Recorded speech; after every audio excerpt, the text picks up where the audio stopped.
যেই নারীরা এই কপালের মধ্যে এত বড় বড় লাল টিপ লাগিয়ে লাগিয়ে হাসি মুখে নারীদের যৌন কর্মের অধিকার চাচ্ছে, তাদের আইডি কার্ড চাচ্ছে, তাদের জন্য বিশেষ সুযোগ সুবিধা চাচ্ছে, আমি সংস্কারের মধ্যে আগে বলবো এই নারীদেরকে আগে যৌন কর্মীর সার্টিফিকেট দেওয়া হোক। ঠিক না বেঠিক? তাহলে ওনারা দেখুক না কতটুকু ওনাদের জীবনে গুনাহ।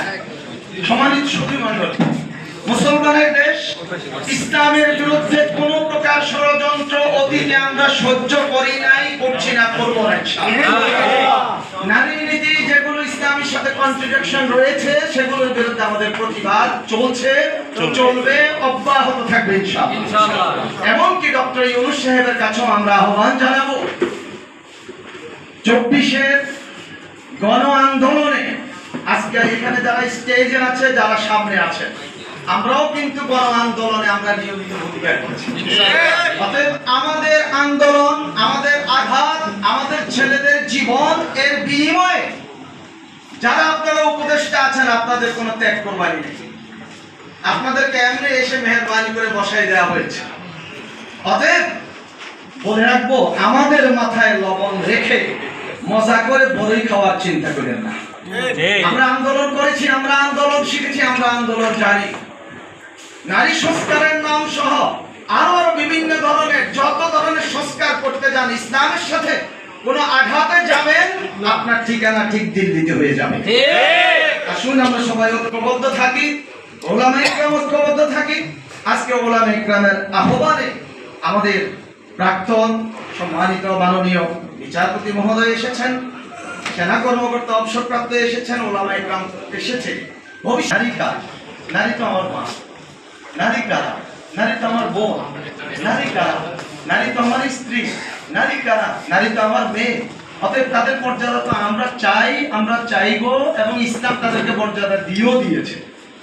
এটুকু কি আমরা একমত হতে পারি?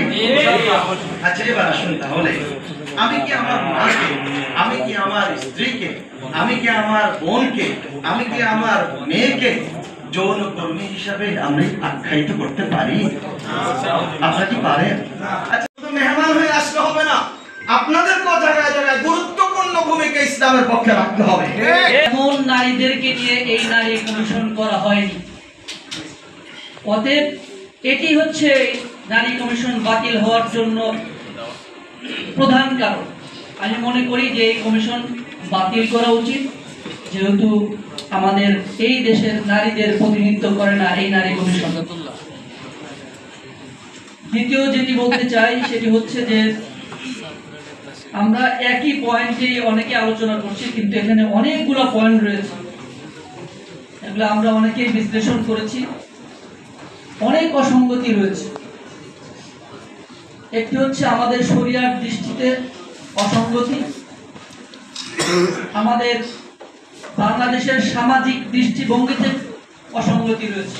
আমি আশা পোষণ করব, মুফাসসির জনের কাছে আমি আহ্বান করব যে একটি কমিটি করার মাধ্যমে এই কমিশনের শরিয়ার দৃষ্টিতে কি কি পর্যালোচনা রয়েছে, বাংলাদেশের সামাজিক প্রেক্ষাপটে কি কি পর্যালোচনা রয়েছে, এগুলো জাতির সামনে স্পষ্ট করা। সাথে সাথে এই কমিটি একটি সুন্দর করে ভবিষ্যতে যারা নারী কমিশন করবে তাদের জন্য একটি প্রস্তাবনা তৈরি করবে।